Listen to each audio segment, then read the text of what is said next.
भारत का लाल सोना यानी कि लाल चंदन, इस पेड़ के तने को आपने पुष्पा 2 मूवी में जरूर देखा होगा। आपने उस मूवी में इस पेड़ का कितना क्रेज है ये भी आपने जरूर देखा होगा। लेकिन क्या आप जानते हैं कि इस लकड़ी में आखिर ऐसी क्या बात है जो ये इतनी महंगी बिका करती है? सीधी सी बात है, इस दुनिया का एक नियम है, जहाँ पर डिमांड ज्यादा हो और वहाँ पर सप्लाई कम हो तो वह चीज खुद ब खुद कीमती हो जाती है।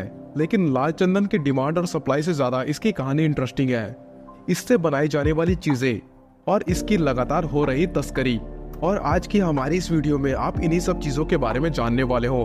तो वीडियो को शुरुआत करने से पहले इस वीडियो को लाइक कर दो और हमारे चैनल इन्वेस्टर ओशियन को सब्सक्राइब कर दो ताकि ऐसी इंफॉर्मेटिव वीडियो आप तक और मैं लाता रहूं। So let us begin. अगर लाल चंदन की बात की जाए तो ये सिर्फ और सिर्फ हमारे भारत देश में ही मिला करता है, और वो भी भारत के मात्र 2 ही राज्य में। पहला तो है आंध्र प्रदेश और दूसरा है तमिलनाडु। और वहाँ पर भी वो हर जगह नहीं मिलता, लेकिन सिर्फ और सिर्फ वहाँ के 4 जिलों में मिला करता है। पहला है चित्तौड़, दूसरा है कडप्पा, तीसरा है कुर्नूल। सबसे अधिक लाल चंदन नेल्लोर में फैली शेषाचलम के फॉरेस्ट में मिला करता है। इस लकड़ी की 1 किलोग्राम की पीस की कीमत लगभग 25 से 30 हजार रुपए के करीब हुआ करती है। और लाल चंदन के एक पेड़ से तकरीबन 30 किलोग्राम की लकड़ियां निकाली जा सकती है। अब यहाँ से आप खुद ही गुणा भाग करके देख सकते हो, यानी कि कितने पैसे आपको मिल सकते हैं अगर आप एक लाल चंदन के पेड़ को काट के बेचोगे तो। अगर यहाँ पर लाल चंदन की एक पेड़ की अगर बात की जाए तो वो लगभग 8 से 10 लाख रुपए के करीब होती है। लाल चंदन के पेड़ों की ऊंचाई 8 से लेकर 11 मीटर तक होती है और इन पेड़ों का साइंटिफिक नाम टेरोकार्पा सेंटालिनस होता है। इस लाल चंदन की पेड़ों की खेती सभी तरीके की मिट्टियों में हो सकती है। रेतीली मिट्टी, चिकनी मिट्टी, लाल मिट्टी, काली मिट्टी, दानेदार और लाल मिट्टी, इन सभी तरीकों की मिट्टी में ये पेड़ बहुत अच्छी तरीके से उगा करते हैं। लेकिन इसकी खेती ऐसी जगह पर नहीं हो सकती है जहाँ पर पानी का झपाव हो। ये पेड़ बहुत ही ज्यादा मूल्यवान है, इसीलिए ये पेड़ पूरी तरीके से बड़े होने में बहुत टाइम लेता है, यानी कि बहुत ज्यादा ही वक्त लिया करता है। आप ये सोच रहे होंगे कि ये पेड़ 5 से लेकर 10 साल में पूरी तरीके से बड़ा हो जाता होगा, लेकिन लाल चंदन के पेड़ को पूरी तरीके से बड़े होने में तकरीबन 30 से 40 साल का वक्त लगता है। लेकिन यहाँ पर एक सवाल आता है कि ये लाल चंदन इतना ज्यादा कीमती क्यों है आखिर? देखो, चंदन का इस्तेमाल इंसान सदियों से अपने चेहरे और स्किन को निखारने के लिए किया करता है। हम सभी के सभी ये जानते हैं कि चंदन से कितनी ठंडक मिला करती है। चंदन की खुशबू और उसका लेप भी बहुत ही लाभदायक होता है। सफेद चंदन का इस्तेमाल पूजाओं में भी किया जाता है, लेकिन जब वहाँ पर लाल चंदन की बात आती है तो वो सफेद चंदन से बहुत अलग होता है। लाल चंदन में सफेद चंदन की तरह कोई भी खुशबू नहीं हुआ करती, लेकिन फिर भी लाल चंदन का इस्तेमाल सफेद चंदन से बहुत ज्यादा हुआ करता है। अभी हाल ही में वैज्ञानिकों द्वारा हुए शोध में यह पता चला है कि लाल चंदन से ब्रेस्ट कैंसर को मिटाया जा सकता है। इसके अलावा लाल चंदन का उपयोग कॉस्मेटिक जैसी चीजों में भी होता है। कई सारी दवाइयाँ बनाने के लिए भी इसका इस्तेमाल हुआ करता है। और इस लाल चंदन की लकड़ी इतनी ज्यादा अजीज होती है कि इसका उपयोग राजा महाराजाओं के समय से लेकर सजावट की चीजें और फर्नीचर बनाने के लिए किया जाता था। खासकर चीन और जापान में लाल चंदन के फर्नीचर आज भी बनाए जाते हैं। हालांकि इनको खरीदना हर किसी की बात नहीं होती है, क्योंकि ये बहुत ही ज्यादा महंगे हुआ करते हैं। लेकिन इसको वेस्टर्न वर्ल्ड में बहुत ही ज्यादा मात्रा में एक्सपोर्ट किया जाता है। और इन सब के अलावा लाल चंदन का एक और रूप होता है। लाल चंदन की लकड़ी का इस्तेमाल महंगे म्यूजिकल इंस्ट्रूमेंट बनाने के लिए किया जाता है। ये जो इंस्ट्रूमेंट हुआ करते हैं ना इस चंदन के लकड़ी के, ये बहुत ही पारंपरिक और उन्नत क्वालिटी के हुआ करते हैं और ब्रांडेड होते हैं। अब अगला जवाब ये जानते हैं कि लाल चंदन के पीछे आखिर चीन क्यों पड़ा हुआ है। तो ये बात मालूम होगी कि चीन के अंदर एलोपैथिक दवाइयों से ज्यादा आयुर्वेदिक दवाइयों का महत्व ज्यादा है। चीन के पास ऐसी कई सारे पारंपरिक मिक्सचर है जिसे लाल चंदन के साथ मिलाकर कई सारी दवाइयाँ या फिर औषधि बनाई जा सकती है।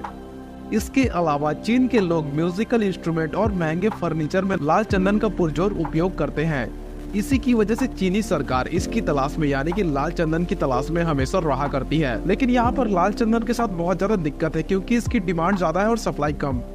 इसका रीजन ये भी है कि ये बहुत कम मात्रा में उगा करती है और बहुत ही गिने चुने जगहों पर। और ठीक यहीं से शुरू होती है लाल चंदन की स्मगलिंग और उससे जुड़े माफिया के काले धंधे। सरकारी तरीकों से अगर देखा जाए तो आंध्र प्रदेश के वन विभाग के एक वेबसाइट के अनुसार चीन, जापान, सिंगापुर, ऑस्ट्रेलिया, संयुक्त अरब अमीरात और पश्चिमी देशों के करीब 400 के करीब व्यापारी इस लाल चंदन के ऊपर बोली लगाया करते हैं, जिसमें से 150 से भी ज्यादा तो सिर्फ चीन के हुआ करते हैं। ये तो लाल चंदन पाने के ऑफिशियल तरीके हैं, लेकिन गैर कानूनी तरीकों से भी लाल चंदन की तस्करी हुआ करती है। और पास्ट में कई सारे ऐसे मामले भी सामने आए हैं जिसमें लाल चंदन की तस्करी को पकड़ा गया है, जिसकी वजह से हमारी भारत सरकार ने शेषाचलन वाले पहाड़ी इलाकों में बहुत कड़ी सुरक्षा रखी हुई है ताकि वहां पर लाल चंदन के पेड़ों को ना काटा जा सके। लेकिन फिर भी लाल चंदन को किसी तरीके से वहां के नदियों के पानी में बहाकर उसको पाउडर बनाकर या फिर कई सारे और तरीकों से भी इसकी तस्करी करके लाल चंदन को चीन तक पहुंचाया जाता है, यानी कि इलीगल तरीके से। हालांकि कुछ पिछले वर्षों से अगर देखा जाए तो पुलिस इन सब स्मगलिंग को रोकने में बहुत ज्यादा हद तक कामयाब दिखाई देती है और करीबन 9 साल पहले यानी कि साल 2015 में ऐसे कई तस्करों का ऑन द स्पॉट एनकाउंटर भी किया गया है। और अगर बहुत सारे तस्करों की बात की जाए तो बहुत सारों को तो पुलिस ने सजा भी दिलवाई है, जो आज भी अपनी सजा काट रहे हैं। लेकिन यहाँ पर सवाल अगला ये आता है कि लाल चंदन को आखिर पहचाना कैसे जाए। अब किसी भी लाल कलर के पेड़ को तो आप लाल चंदन नहीं समझ सकते ना, यानी कि मेरे बगल में एक आदमी बैठा है, वो भी थोड़ा लाल दिखता है, उसको भी आप लाल चंदन नहीं बोल सकते, सीधी सी बात है। इसलिए मैं आपको उसके बीच का फर्क बताता हूँ। पहली बात तो यह है कि लाल चंदन पेड़ में किसी भी तरीके की खुशबू या फिर रंग नहीं हुआ करती या फिर महक नहीं हुआ करती। दूसरी बात, लाल चंदन को जब आप पानी में डालोगे तो वो अपने कलर को कभी भी फेड नहीं करेगा।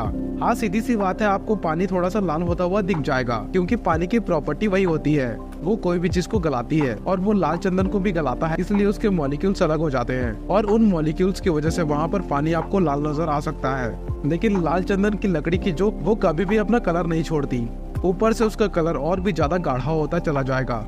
लेकिन लाल चंदन की लकड़ी का कलर वैसा का वैसा ही रहेगा। तो चलिए अब जानते हैं अगले सवाल के बारे में, यानी कि दुनिया की सबसे कीमती लकड़ी कौन सी है आखिर। लड़की नहीं, लकड़ी बोल रहा हूँ। लाल चंदन की विशेषताओं को सुनने के बाद अगर आपको ऐसा लगता है कि ये दुनिया की सबसे कीमती लकड़ी है तो आप गलत है शायद तक। दुनिया की सबसे कीमती लकड़ी लाल चंदन नहीं है। लाल चंदन अपनी गुणवत्ता के कारण इतना ज्यादा कीमती बन चुका है, लेकिन ऊपर वाला यानी कि भगवान कुछ चीजों को ऐसा बनाता है जो कुछ ज्यादा ही यूनिक और कुछ ज्यादा ही अलग हुआ करती है। और ऐसा ही एक पेड़ यानी कि एक लकड़ी पाई जाती है अफ्रीकन फॉरेस्ट में, जिस लकड़ी और उसके पेड़ की कीमत दुनिया में सबसे ज्यादा है, और उस लकड़ी का नाम है अफ्रीकन ब्लैकवुड। आपने कभी न कभी ये नाम तो जरूर सुना होगा पिक्चरों में या फिर डिस्कवरी चैनल में या फिर हिस्ट्री चैनल में, ये सब नाम जरूर आप सुनते रहे होंगे। और आपको इसके 1 किलोग्राम के टुकड़े की कीमत आपको हैरान करने वाली है, जो मैं आपको बताने वाला हूँ। इसकी 1 किलो की लकड़ी की कीमत महज 7 लाख रुपए होती है, बस 7 लाख रुपए। इस लकड़ी को इस पूरी दुनिया में मौजूद और सबसे ज्यादा ही मूल्यवान लकड़ी में से एक माना जाता है। वैसे तो ये लकड़ी मिडल साउथ अफ्रीकन फॉरेस्ट में पाई जाती है। ब्लैकवुड के पेड़ों की ऊंचाई लगभग 25 से 40 फुट के करीब हुआ करती है, जो कि बहुत लंबी होती है। और ये पेड़ पूरी तरीके से उगने में करीबन 60 से 70 साल का वक्त लगाती है, जो कि काफी लंबा पीरियड होता है। मान लो जो भी इंसान यानी कि आप या फिर मैं या फिर मेरे बगल में बैठे मेरे भैया अगर इस पेड़ को लगाते हैं तो वो बूढ़े हो जाएंगे। अगर 10 साल के होंगे जब आपने वो पेड़ लगाया होगा, तो आपकी उम्र 70 साल जब होगी ना, तब वो पेड़ पूरी तरीके से बड़ा होगा। अब हम लोगों को तो उसका फल नहीं मिलेगा, लेकिन अब हमारी आने वाली पीढ़ी को जरूर मिल सकता है उसका फल। और इस अफ्रीकी ब्लैकवुड का इस्तेमाल ज्यादातर म्यूजिकल इंस्ट्रूमेंट बनाने में किया जाता है, जो कि अच्छी चीज तो होती है, लेकिन मेरी राय तो यह है कि नेचर को कभी भी चोट नहीं पहुंचानी चाहिए और हमें इन लकड़ियों को नहीं काटना चाहिए, यानी कि पेड़ों को नहीं काटना चाहिए। यहाँ तक कि इसका इस्तेमाल बहुत महंगे महंगे फर्नीचर बनाने में भी हुआ करता है। वैसे अगर देखा जाए तो अफ्रीका में इन पेड़ों की संख्या बहुत ही कम है, लेकिन डिमांड बहुत ही ज्यादा है, इसीलिए इसकी कीमत सबसे ज्यादा है, यानी कि लाल चंदन के पेड़ों से भी ज्यादा। पर यह भी देखा गया है बहुत बार कि ब्लैकवुड की लकड़ी का फर्नीचर जो बनता है ना, वो बहुत ही ज्यादा मजबूत बना करता है। लेकिन यहाँ पर एक तो जाहिर सी बात है कि कोई इंसान यानी कि एक आम इंसान इसके बने हुए फर्नीचर को नहीं खरीद सकता, क्योंकि ये वैसे ही बहुत महंगा है। सोचिए, इस लकड़ी के 1 किलोग्राम का वजन 7 से 8 लाख रुपए है। तो एक फर्नीचर बनाने के लिए आखिर कितना सारा लकड़ी आपको लगेगा और कितने पैसे आपके लगने वाले हैं, यानी कि आपकी जेब बहुत ज्यादा गर्म होने वाली है अगर आप इसके फर्नीचर बनवाते हैं तो। बाकी आपकी मर्जी बनवाना या फिर ना बनवाना। एक बात तो आपने जरूर सुनी होगी कि महंगी चीजों को हमेशा छुपा के रखनी चाहिए, क्योंकि उस पर नजर लग जाती है किसी की। ठीक इसी प्रकार हर देश की धरोहर को वहाँ के लोगों का खतरा होता है, क्योंकि लोग हमेशा लालची रहते हैं। जैसे कि फॉर एग्जाम्पल हमारे लाल चंदन में बहुत सारे दुश्मनों की नजर पड़ गई है, फॉर एग्जाम्पल चाइना की। वैसे ही ब्लैकवुड पर यानी कि अफ्रीकन ब्लैकवुड पर वहाँ के स्मगलर्स की नजर पड़ गई है, और ये बहुत बुरी खबर है। और वहाँ पर यानी कि अफ्रीका में भी इसके लिए फुल सिक्योरिटी मौजूद होती है, ताकि वो स्मगलर इन पेड़ों को काट ना सके और इसकी तस्करी ना कर सके। लेकिन इन सब सिक्योरिटीज के बावजूद वहाँ पर इन ब्लैकवुड के पेड़ों की तस्करी बहुत तेजी से हो रही है, जो कि बहुत जल्दी रुकनी चाहिए और सरकार को इसके ऊपर कड़ा कदम उठाना चाहिए, यानी कि बहुत सख्त कदम उठाना चाहिए। क्योंकि कोई भी हमारे दुनिया के धरोहर को यानी कि नेचुरल रिसोर्सेज को अगर तबाह करता है तो उसको कड़ी से कड़ी सजा जरूर देनी चाहिए। क्योंकि आज के टाइम में हमारे नेचुरल रिसोर्सेज को बचाना हमारी ही ड्यूटी है। अगर हम नहीं करते तो कौन करेगा आखिर। सीधी सी बात है, नेचर से हम लोग हैं, ना कि नेचर हमसे। तो हमारा ये फर्ज बनता है कि हम हमारे मदर नेचर का ख्याल रखें। धन्यवाद।